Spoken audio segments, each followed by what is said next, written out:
Welcome back to Jump Scare. I'm Betty. And I'm Shad. This week we watched Bit. You know those teen vampire movies that feel like the horny soap opera fever dreams of an 8th grade diary? Here's how mine began. The graduating class of Central Oregon High. Be safe. Oh my god, guys, I'm gonna be fine. My first night in LA, and it's already the best night in LA. Hi.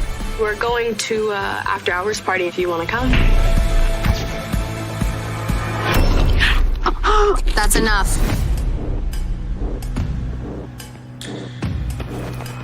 Shoveled a lot in your life, haven't you? How would you like to hold the keys to the kingdom for a change?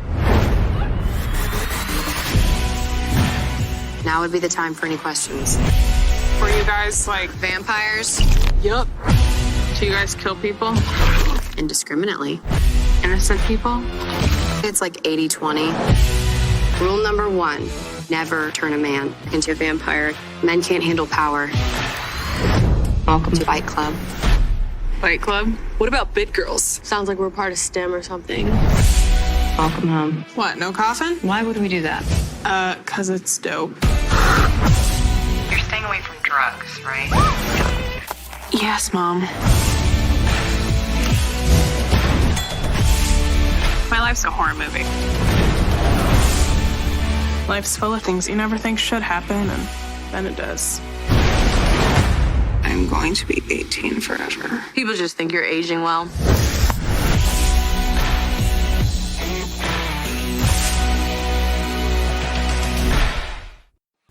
So this is one of the films that were at the Popcorn Frights Film Festival that we missed in 2019, last year.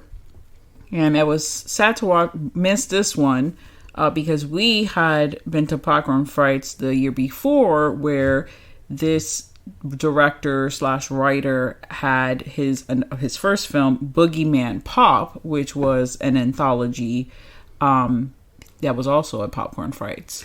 Yeah, it was kind of one of those anthologies. It wasn't just necessarily 3 stories. They kind of all connected around each other in a roundabout way.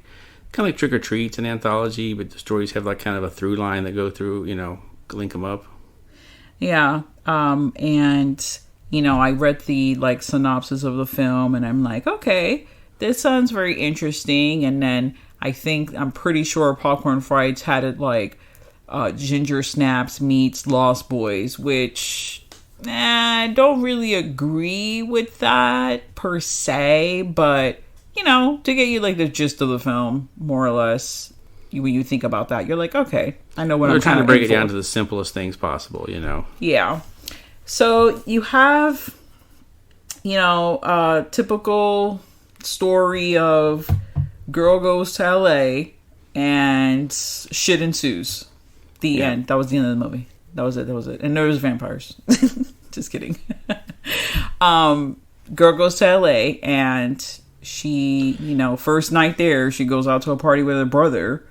Yep. And immediately, like you do when you're in LA, you just go off with the first stranger you meet. Because why not? Everybody in LA is safe. Yeah, she ditches her brother and goes off with this black girl, very pretty black girl. And, she's intriguing. They have a good time. They go to a different club. They go hang out on the roof. They make out. They maybe have sex. We don't really see if they do or not. But then she's like, well, I guess I'll go. And then when she starts to leave, that's when the girl bites her. You find out, whoop, she was a vampire. She was just luring her up here to kill her. And, we're watching this film. And I didn't know this until the end of the film because I didn't really do any, pre-game research. That this character is supposed to be transgender because the actual actress is transgender. Yeah. And so I didn't get that at all from the character whatsoever. I know there were some plot points. They kind of hinted that she had a rough time in her life and, whatever, but they don't really hone in and say it's because of this and this. Yeah, they never, as far as I can recall, explicitly say it's because I was transgender. They just mention that, she had a rough time. The brother at one point mentions he moved to get away from her because everything was always about her.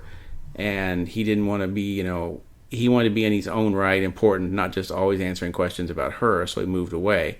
And he talked about they went to therapy and all this, but they didn't really say exactly what it was. It could have been anything. Yeah, it could have been a number of things. I did not get that at all from the film, but, I guess if you read about it, the description of the movie, it does say a transgender teenage girl.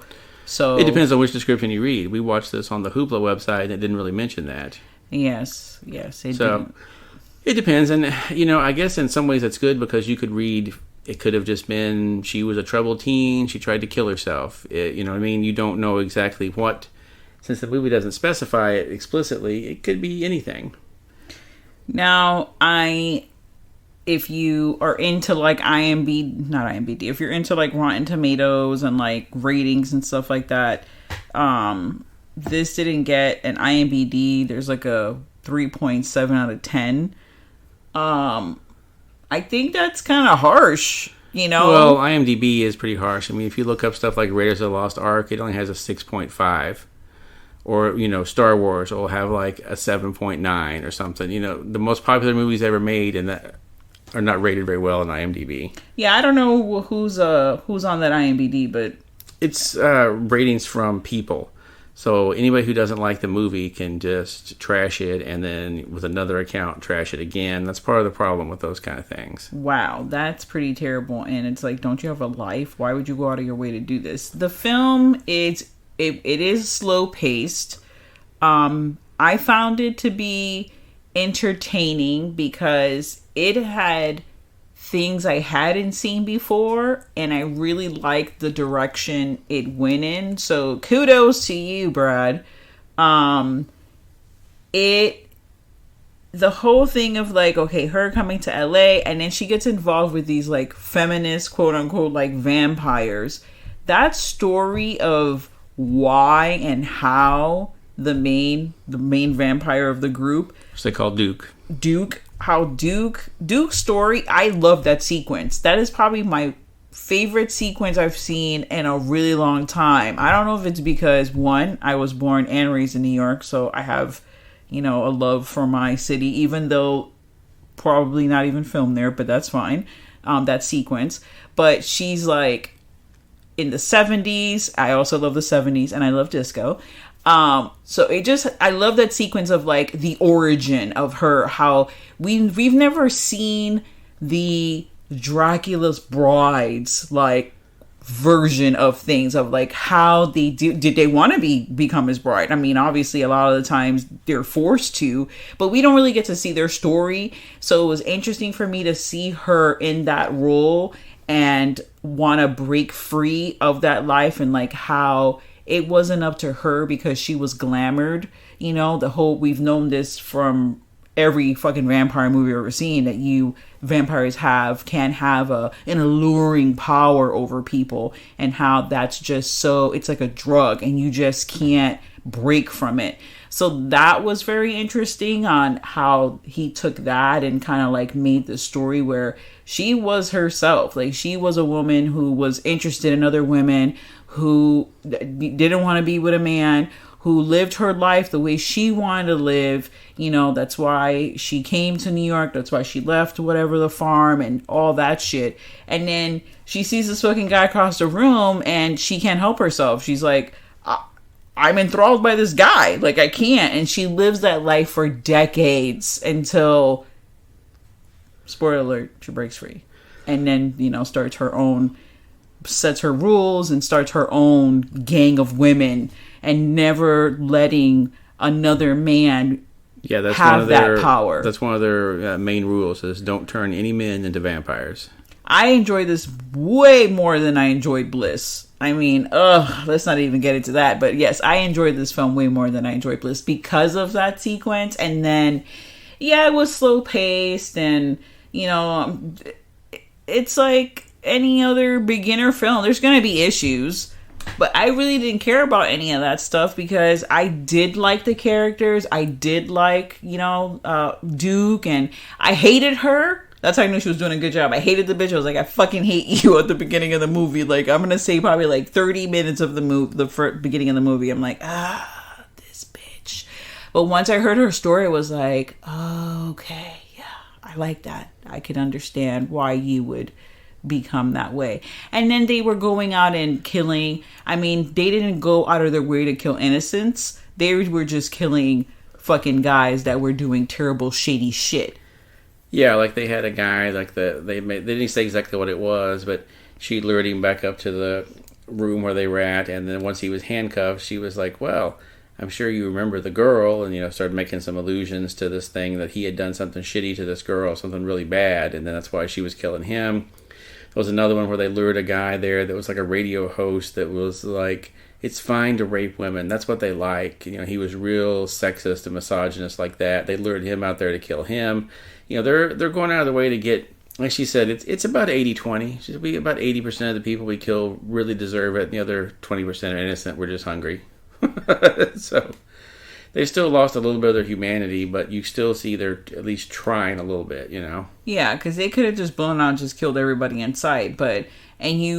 I guess that's also good on the part of the director, like how he's showing you what he wants, because you already go in thinking these are vampires, they're women scorned from, obviously from what you get from them, and then the scenes where there's humans that are just there, like when they break in, not break in, but when they get invited into the house, I was like, the brother's dead, like he's dead, because every other vampire movie, the vampires would just come into a residency and just murder everybody because they're vampires. That's what they don't give a fuck, right?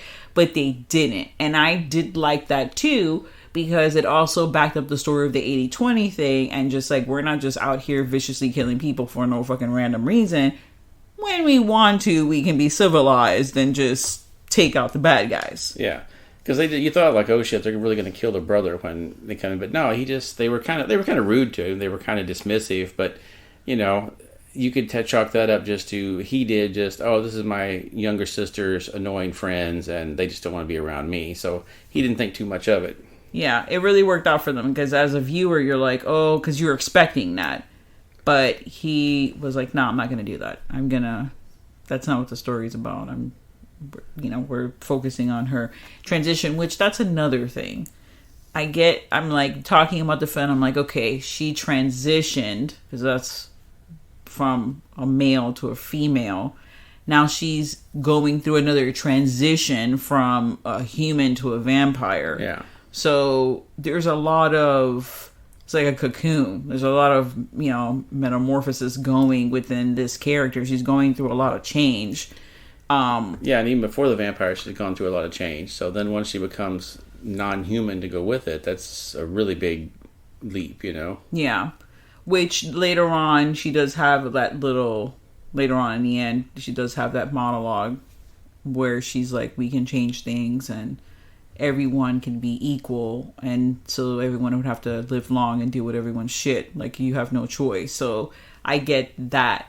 So it's subtle. Like, if you find out that she's transgender, if you don't even know that, you're going to just assume that she just means humans being shitty humans. And then this is going to make everyone equal in the sense that everyone's a vampire. Get over it. We're all fucked, So that monologue fits both ways.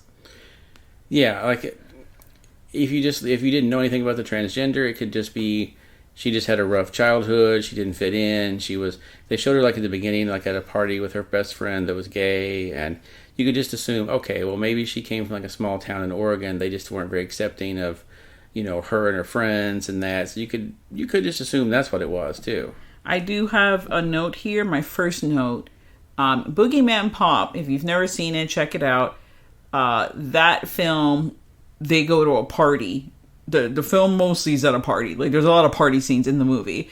And when this movie opened up and they're at the party and they're like looking as the bite, like they're like, oh, they're making out, and teenagers are being teenagers and they're being wild, and just kind of like the outcasts of the party looking in per se, even though they're in the party. But I was thinking, the first thought I was like, when you are in a Brad Michael Elmore movie, it's not gonna go well for you at a fucking party.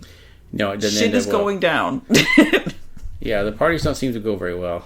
I was like, oh, they're at a party. I remember last time what happened at the party, and it was not good. And then also, you know, maybe the other thing is like, don't go to cool ass looking parties. If someone's trying to be friends with you, you don't trust them. So like you end up with a cool ass party, right? And then some random cool person comes up to you and they're like, hey, what's up? Let's hang out.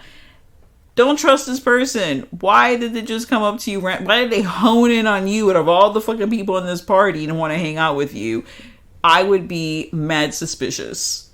Yeah, because they're like, oh, you never fit anywhere before, but on your first day in LA, you make all the cool friends. I'm suspicious of this immediately. I'm fucking jealous because I wish I went to a fucking party. Someone would have plucked me out and made me a fucking vampire. Because I'm waiting like that. When True Blood came out, I was like, is this gonna happen in real life? Because where's happening? I'm ready for the vampire to come out and make me into a vampire. I'm ready for it. So maybe I should just go to more parties, especially in LA. Well, there's all kinds of vampires in LA, but I'm looking for the ones that, you know, actually. Yeah, go to the clubs. You know, hang out. You'll meet them. Either be this, or it'll be Bliss, or it'll be some kind of vampire going on in LA. Yeah, there's all kinds of shit going on in LA with the fucking vampires. It's like, it's Sin City, right? In a sense. I mean, I know that's technically Las Vegas, but also it could apply here. I give the film 2.5 knives. Yeah, I'd say 2.5 it's pretty good. There's some decent vampire effects in it. It's obviously low budget, so they don't go out of their way to show you a whole lot, but they do show some pretty cool things, and you get the sense of like they could do more, but they're just kind of like, yeah, we don't want to do that. It's not cool. No, I mean, it being your second movie, and I like the concept of it. I like the backstory I like Duke's backstory and the reasoning behind it and everything. And it gives a different look to the whole vampires. We really don't see a lot of female vampires, you know, doing their thing, being empowered. They're mostly the random chick that's in the group, you know, and all the dudes are making all the decisions and fucking everything up. And they're just kind of like in the background. So I did like that. So kudos to you. And we watched this film, as we said earlier, on Hoopla. Yeah. So does that go to just any library card, or? Some libraries do it, some don't. Some do use different services. But yeah, if you're in the Osceola County, I think you're in Orange County is also well in Florida, you can sign up for Hoopla and you can watch a lot of the movies. They have a lot of the newer horror movies on there. Yeah, so check out if your state, obviously if you're in the USA, if your state has a website like that that's connected to your library card that you can use and check and rent out books and movies and stuff, because it's free. And it's pretty awesome because you get to watch some interesting films, and they have a vast library of things. Yeah, they have a pretty good mix of new and old. I mean, they just recently added this. They added that movie Villains. They've added Satanic Panic. They've added a lot of the newer horror movies out there. Thank you so much, guys, and stay tuned to the horror. And now, folks, it's time to say goodnight. We sincerely appreciate your patronage and hope we've succeeded in bringing you an enjoyable evening of entertainment. Please drive home carefully and come back again soon. Good night.